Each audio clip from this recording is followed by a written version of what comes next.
You know, as an athlete yourself, Ray Young, what are your thoughts? And you have some experience in this field of being criticised publicly. I mean, how do you respond as an athlete?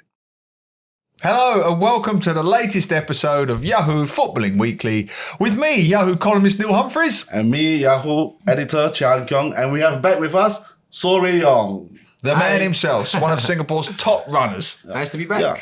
So tell us briefly, what have you been doing apart from breaking records all over the place? Well, I just got engaged, so I'm getting married. Congratulations. So that's a You big, silly, silly man.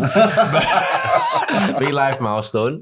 Apart from that, been busy flying around, doing some races. So I got back to Singapore week and a half ago, the night before the Army Half Marathon. Crazy schedule because And he did a half marathon and won. The next day, right? Just boggles the mind. Jet lagged, sleep deprived. a lot, and like, you know, when you travel, you get those like swollen ankles. Yeah. Like, it's called thrombosis, I think. Yeah. So I think a lot of credit to my masseuse, Uncle Lim, who I got into Singapore. I went straight to his place in Naukang, got a massage. I think it really helped me to recover. Look, he might be Unsung the... hero. 13-hour flight. Yeah, congratulations. He might be the best masseuse in the world, but if he's giving me and him a massage, we're still not winning.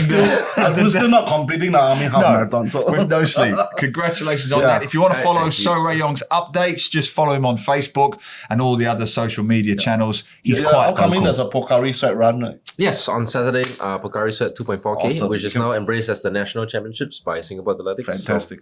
So, good event. I'll be trying to go under 6 minutes and 50 seconds, which is the national record. So let's And try no to do that. false modesty. What is your target to win? I mean, yeah, try and win and break the national record would be nice. 2.4 national Yeah, I record. mean, shouldn't aim anything lower than that, I think. Fantastic. Well, speaking of wonderful records and wonderful times and prizes, we've got a great one from you. See that segue? See that segue? No, you're all about segues, man. From our friends at StarHub. Our sponsors at StarHub, you know, they have been doing a lot of promotions to, you know, get you all to sign up for their Premier Plus package, EPL package. So one of them is the Pioneer Generation, you know, where the Pioneer Generation will get half price for the subscription, $12.61 per month. Amazing. Very good deal It's a for brilliant Pioneer. deal. It's a brilliant deal. And it's so good that the original deal was already for 31st of August, but they've extended it. So very now, kind. just go and sign up. If you are a Pioneer Generation, just go and sign up while they still have it. Fantastic deal. Fantastic deal. Fantastic. Thanks to wonderful you guys for watching every week and StarHub for keeping that deal going. So do sign up there. Right, let's get on to the EPL action. There's only three things to talk about this week. Manchester United, and Manchester United. What a week. What a week. Arsenal lost 2-1. What a mad 3-1, game. lost 3-1. Lost 3-1. They were like 1-1 at halftime, and then about 80 minutes in was still 1-1. And then Alejandro Garnacho got a goal fractionally disallowed for offside. And we thought like it was going to end at 1-1. Then during injury time, about 11 minutes of injury time, just another madness of this season. 11 minutes, Declan Rice, new signing from West Ham, scored Arsenal the lead. Gave him 2-1 lead, and then Gabriel Jesus scored with virtually the last kick of the game. 3-1. 3-1 Arsenal win. I think it's a big morale boosting win for the Gunners. Yep. And conversely, it's a very demoralizing win. The loss for Man U because they've already lost twice this season. First to Spurs and then now to Arsenal. And you know, things are like a little bubbling a bit, like what's wrong with the team? They're not looking as good as they are last season. It's like Erik Ten Hag suffering from the second season syndrome, like Ole Gunnar Solskjaer, or you know, people are like figuring out what's happening. What do you think is actually happening? I think they're a mess. I think Manchester United are in an absolute mess. I wrote a column, which you can read. Hopefully it'll be on the screen right now on all Yahoo platforms. Look, there are two schools of thought with Man U at the moment. There's the Gary Neville school of thought. He said this on Sky Sports, that because of the Glazers, it's a toxic environment from the top down. Then there's the alternative viewpoint, which is, oh yeah, it was the Glazers who made the VAR decision. It was the Glazers that deflected Declan Rice's goal. It was the Glazers that gave the offside, which I get, but to me, that's a kind of simplistic viewpoint. Yeah. The culture of a club is created from the top down. Right. Now, if you go back, and I don't want to sound like an old man going back, but when you go back to the halcyon days of Ferguson and David Gill, the chief executive, it was a club that they controlled. And it was a club where everybody lived in a state of fear. That's the truth. If they loved you, they signed you, they protected you. If they didn't like you, they sacked you. Look at Jaap Stam, Ruud van Nistelrooy, Roy Keane, and so David on. Beckham. Even David Beckham famously as well. Yeah. You might not agree with that, and you may say that's slightly outdated. But from the top to the bottom, it was a clear vision. What is Man U right now? That is my question to Man U fans. I don't know what you are. I don't know what your strategy is. I don't know what your long-term direction is. There's no focus. There's no long-term strategic transfer plan. It's all ad hoc, throwing things at the wall, see what sticks. They don't even treat their players consistently. You treat Sancho one way and you treat Mason Greenwood another. Now you've got the Anthony situation. There is no mess. There is no, the complete opposite. There's nothing but mess. There is no consistency. There's no strategy. There's no plan. It's just a week-to-week mess. And reminds me of Mike Ashley's Newcastle, when it was just ad hoc. They were just trying to sell the club. It was all week to week, month to month, no long-term plan. I think they're in a mess. And now the Glazers said they don't want to sell the club anymore. It's like after a Back to square one. a whole season, half a season of trying to, talking, discussing with Qatar investors, whether they want to sell, whether it's like taking off the thing. I thought it was interesting that you brought up how Ferguson ran the club, because he's obviously recognized as one of the best managers of all time, if not the best manager in club football of all time. He's till today, Ferguson is obviously he's a knight.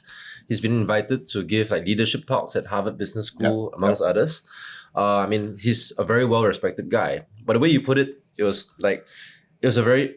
He had a very authoritarian regime, and it seems like you're in support of that. I'm saying it may not be. I said it's probably outdated now, and you can't treat modern athletes like that. I acknowledge that part, but what I say is you have to be consistent in your discipline or the way you handle players. And I'd love to get your thoughts on this.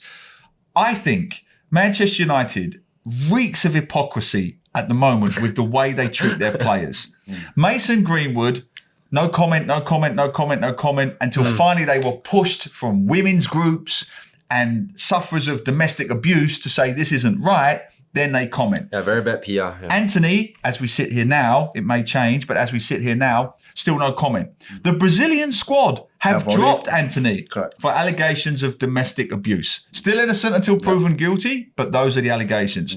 Meanwhile, Sancho apparently doesn't train very well, and that's worthy of comment. Yeah, that's worthy of comment, but allegations of domestic abuse isn't. Yeah, I want to ask Man U exactly. That's very, very. Where is your moral authority, Man U? That's what I think. But do you think it's a matter of because it was such a sensitive issue, the club direction from the top was no comment, don't talk about it. Whereas when the manager Erik ten Hag was asked about Jadon Sancho. Maybe he just let slip actually he hasn't been training very well. But that seems like therefore. I know. That might be a case of now. Let's not talk about it until everything's settled down. Yeah. We find out all about it, then we make a final decision. Because it's not the first time Erik ten Hag has been unafraid to speak out about his own players in public. Remember Ronaldo? Yes, but that was a little different because Ronaldo clearly was trying to leave or trying to take control of the dressing room and wasn't really achieved. And he was breaking the club from the inside out. He was breaking the dressing room. This is unusual. For him to come out so publicly and criticise a player is unusual.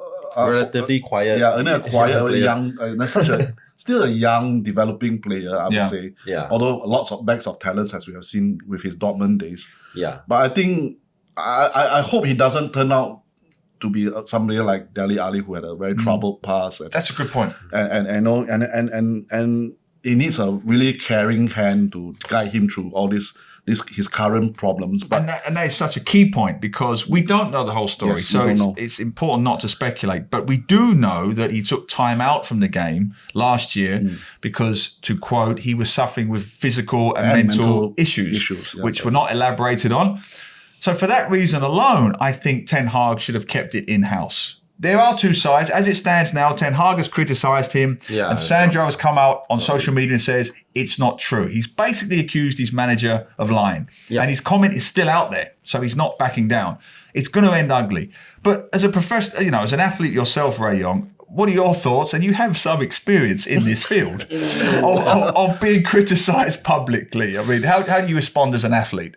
I think as an athlete, obviously it's not just an athlete. Nobody, no employee or no athlete enjoys being criticized by your manager or your governing body in public, especially and sometimes personally, I mean, most of my run-ins have been with the Singapore National Olympic Council, and in the past Singapore Athletics, though that was under the old management, and a lot of the things that they were saying I was finding out firsthand through the media. So it's like there was never ever any on some of these issues there was not even any effort to resolve it in-house or address things in-house. For example, the recent Asian Games selection, I came back from the SEA Games, silver medal, national record. It was a nice video that was circulating about me passing a cup of water to an Indonesian that was celebrated as an act of sportsmanship, which I thought was nothing but good for Singapore sports. And the Asian Games selection news came out like maybe 3 weeks later, and I found out through the press that I hadn't been selected.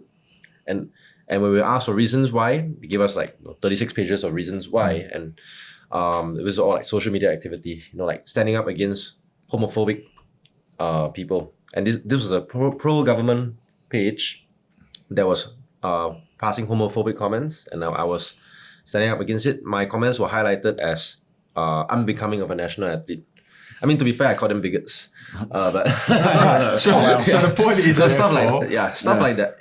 In your humble opinion, it should stay in-house. Well, at least you have to try and resolve it in-house first. Certainly I think that's a no-brainer. Let's say that if my manager or my organization tries to resolve it with me in-house first and we cannot come to a consensus, at least when they go out and they say like, oh, he was not selected because of these reasons, it's not the first time that the player or me is hearing of this. Sounds like Sancho was taken by surprise because it seems that way. Seems that way. So, I mean, imagine like you go home and then you find out through the press or you watch on TV that your manager has you're just already said sad because you're dropped for the game. You're not playing, you're not being picked. It's a bit. And then nowadays players have social media as well. I think Sancho has maybe 10 million followers, close to that on Instagram. He's going to put out a statement because he's put in a position where he should be defending, like he feels like he has to defend himself. Absolutely. So what do you guys think? I mean, in-house, should it stay in-house? Should Ten Hag have kept the comments to himself, resolved it with Sancho in the dressing room, or have they got a right to go public? Send all your comments to Yahoo Southeast Asia on YouTube, Yahoo SG, Yahoo_MY on Twitter, Yahoo SEA on TikTok. Right, positive stuff now. Hat-trick heroes. We had 3 hat-tricks on the same weekend for the first time since 1995. Erling Haaland. Who was the 3 in 1995? I know. 1995. I think I do as well. Alan Shearer. That's one. Robbie Fowler. Oh, yes. Tony Yeboah. Oh, my Get God. in there. Hey, you didn't think I'd know that, did you? Man, he's the man. I'd listen to another podcast. I already know that. Yes, but it is the first time since 1995, 3 hat-tricks in the EPL same Erling day. Haaland, no surprises. The guy Hat-trick scores every other week. Yeah, it's scores every other week. Robocop of hat-tricks. So Heung-min, okay, because he hasn't been scoring at the start of the season. Yes. And now he's back. And all the best to him. Fantastic player. Role model for all Asian players. So good for him. Hat-trick against, what was it? I don't know, who cares? I can't remember. Burnley. Burnley. Burnley. But the third one is a youngster, 18 years old only, for Brighton, plays for Brighton, Evan Ferguson. Amazing. Yeah, I thought it's not related to Alex Ferguson. Okay, but Not related. Not related. But he does reminds me of a Man United player, Wayne Rooney, when he first burst out of the things, and then he just scores long range goals, superb goals. He's almost built like a Wayne Rooney, and he scores all his 3 goals, the hat-trick, are from outside the box. Everton player? Brighton player. Brighton. Okay. That's a great shout, actually. Yeah. I thought he's got everything because he's strong. For like Rooney, for a young boy, he's really strong. You say he scored his goals outside the box, but he's a good poacher. He runs well between the lines. So he's got a little bit of Harry Kane as well in the quality around the box. He can hold up play. He chips in with assists. Look, we don't want to go overboard, but Gary Lineker said this, former striker himself. The kid has everything. The kid has no discernible weaknesses. And there's already it was going to start. There's already rumours in the press today that Manchester City want him. If Manchester City put this freak alongside the other freak, the RoboCop from Norway, it's over. Man. It's all over. Give him everything now. Forget it. It's all over. All right, speaking of all over, the transfer window is finally over. Let's go down the line quickly. Your team, Liverpool, how did you think they did? Pretty decent, I think. I think they revamped the whole midfield and within one transfer season. And I think all 4 of the midfielders they brought in are pretty promising, young, except Endo, but all look like they. But he was a stopgap signing. Yeah, so a stopgap signing, but still good to have. And I'm looking forward to what they can do. But Liverpool, the now the issue is that the Saudi Arabian transfer season is not off yet. It's still got about a day to go if I'm not wrong. 7th of September. Okay. And they are trying to do one last bid for Mohamed Salah. And it's like a rumor to be $250 million, like that's mind-boggling. Yeah, but they have already rejected a £130 million offer already.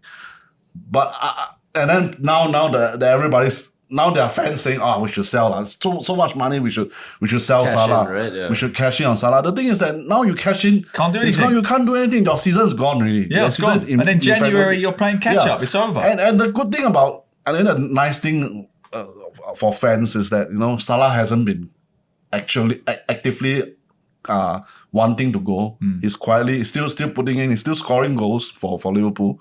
So I think things are, I think he wouldn't go this transfer season. Yeah. But maybe they'll probably try again in January and probably try again next year. Yeah. But You're a Liverpool fan. What do you think? Yeah. I think, you're just talking about the huge transfer fees, right? Now it's getting dangerous because it sounds like a lot of money, but if you sell your key player before you buy, you put yourself at a position where you're desperate. And then, how business works is, if I'm another club, I know Liverpool just got $250 million. Yeah. They are desperate. They don't have a striker in this position. I'm going to mark up all my players. Two words, Andy Carroll. Yeah. No, Andy Carroll at Liverpool. PTSD from him. PTSD from him. Yeah, exactly the same situation. Yeah. You sell Torres, Yeah. you end up with Andy Carroll. Yeah. Exactly the same. So, I mean, for me, with Liverpool, I agree with you. I think they'll actually win the transfer window, if you like, if they keep Salah. But if by some nightmare they lose him, then they lose the transfer window because of what he represents. Briefly, I thought Arsenal, Manchester City and West Ham had very good transfer windows. Whereas overall. Everton and Wolves, I think they're in trouble because they couldn't get it. People, and they also sold players who imported them like Matheus Nunes for Wolves. Yeah. You have to shore up before you sell. Yeah. Because you cannot be in a position where you don't have any. For example, power. Spurs, I think they already shored up enough before they sold Keane.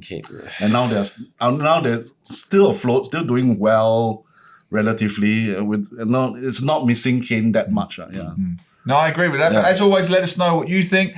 How did your team do in the transfer window? Send us all your comments. Now, quick one on the Champions League draw. We had the Champions League draw this week. What do you think? Why does Manchester City always get the easy draw? It's ridiculous. You've got Leipzig, Red Star and Young Boys. Red Star and They've Young Boys. qualified. They've qualified. It's over. It's done. Yeah, and then poor Newcastle had to get a group of death. They got Milan, PSG. Even our director's laughing. Yeah, Look, even our director's laughing. That's why.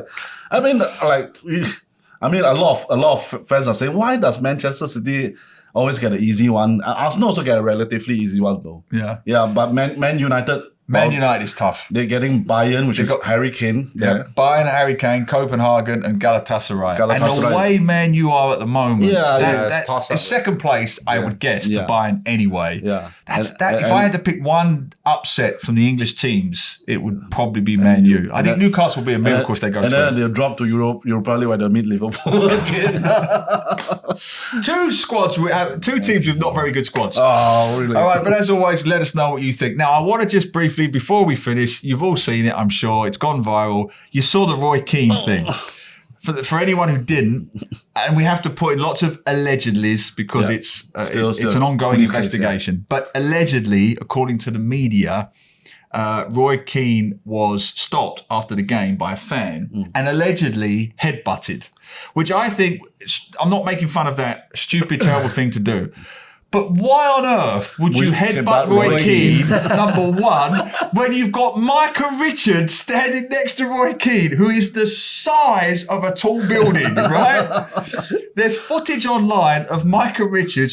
This is not alleged. You can see the footage. Yeah. He's lifting this guy off his feet. Have you seen it? Yeah, He's like pinning him to the wall. Yeah. And have you seen Micah Richards is enormous, right? Yeah. So the moral of the story is don't attack Roy Keane and don't do Micah Richards.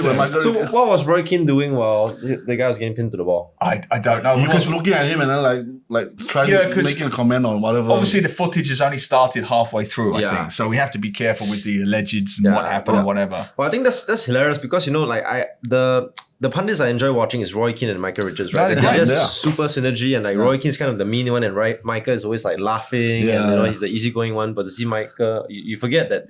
He's you a piss him off, defender. he's probably good. He's an ex-defender. He's big. He's huge, okay? Yeah. But I mean, you never know. We are making light of it, but fans in stadiums, you've got to be careful. And it reminds me of a story. So I went to a West Ham reserve game, Ray Young, and if you go to a reserve game, it's like 20 fans. Yeah. Right. And most of them are over 70. Right?